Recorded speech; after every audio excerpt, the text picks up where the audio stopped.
आइए बच्चों, आज मैं आपको बताता हूँ अनुस्वार के बारे में। कई सारे बच्चों को अनुस्वार को लेकर के बहुत सारे डाउट्स रहते हैं कि अंक की बिंदी सदैव अपना रूप क्यों बदल लेती है। जैसे कि अगर मैं आपको उदाहरण के तौर पर बताना चाहूँ तो हम लिखते हैं, मान के चलिए रंग। तो मैं जानना चाहूँगा कि रंग में ये जो अंक की बिंदी आई है ये आपको क्या दिखाती है। कोई बच्चा कहेगा ये ना दिखाती है, कोई कहेगा अना दिखाती है। क्या दिखाती है, क्या वास्तविक रूप है इसका। या अगर मैं आपसे बात करूं कि वर्ड आता है एक चंचल, अब ये चंचल में आई हुई अंक की बिंदी आपको क्या दिखाती है, इसके बारे में बात कर लेते हैं जरा। आखिर में ये बताते क्या है आपको। कोई कहेगा सर ये ना बताता है, इसका मतलब क्या, मैं इसको इस तरीके से लिख सकता हूँ, क्या ये सही है? जी नहीं।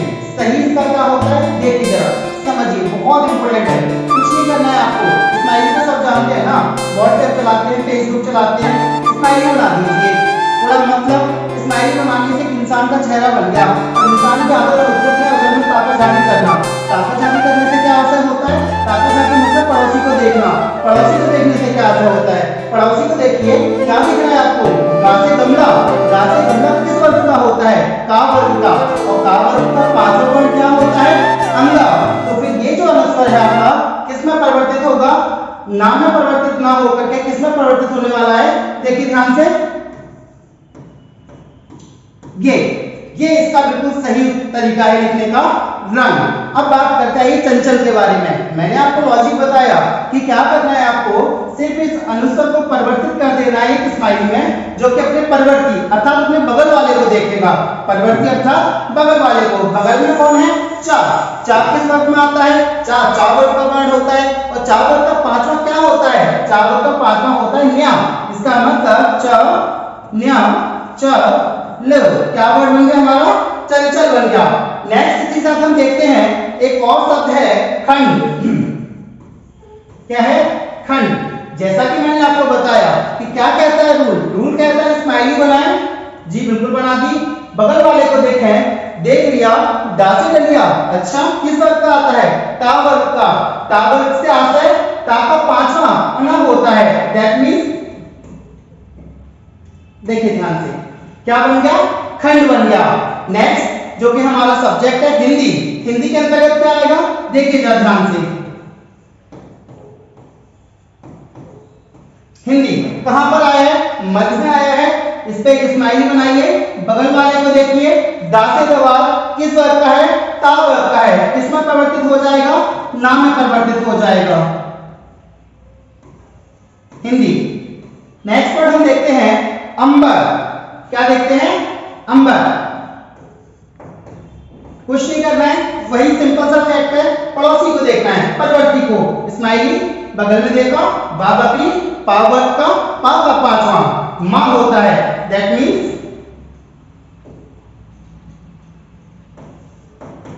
अंबर। ये थे वो 5 तरीके जिससे हम अनुस्वर को परिवर्तित कर सकते हैं। कुछ बच्चों के मन में आया होगा सर अगर ये बीच में आया है तो ठीक है, हमने अपने आगे वाले को परिवर्ती को देख लिया, परंतु यदि ये अंत में आ जाए तो क्या करेंगे? जैसे मैं बात करता हूं एवं, परम, अहम, वहम, स्वयं इत्यादि के बारे में। तो फिर इन सब में क्या होगा? इन सब में एक ही काम होगा। याद रखें हमेशा अनुस्वर, या जिसे हम अनुस्वार भी कहते हैं, ये सदैव 2 ही स्थानों पर आता है शब्द में, या तो शब्द के मध्य में या शब्द के अंत में। जब भी कभी मध्य में आएगा तो ये रहे आपके पास 5 उदाहरण, 1 2 3 4 और ये 5। जब भी कभी मध्य में आएगा तो ये होगा, और यदि अंत में आएगा तो अंत में आने पर ये सदैव मां में परिवर्तित होता है। फॉर एग्जाम्पल एवं,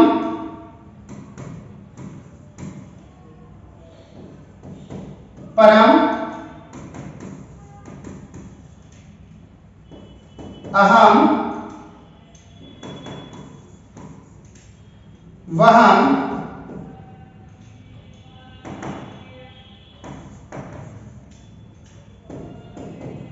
स्वयं। ये था आपका अनुस्वर जिस किसी को भी अगर इसमें कोई डाउट आज तक रहा होगा, मुझे उम्मीद है ये स्माइली देखने के बाद में उसके मन में कभी कोई डाउट नहीं रहेगा।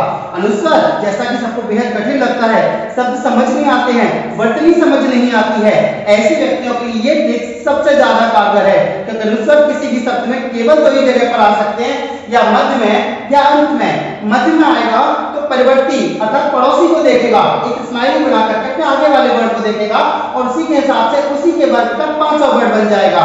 और यदि अंत में आता है तो कोई रूल नहीं है, सीधी सी बात है, याद रखना है हमेशा अंत में आने पर किसमें परिवर्तित हो जाता है, सीधी सी बात है मां में परिवर्तित हो जाता है। उम्मीद है आपको पसंद आया होगा। धन्यवाद।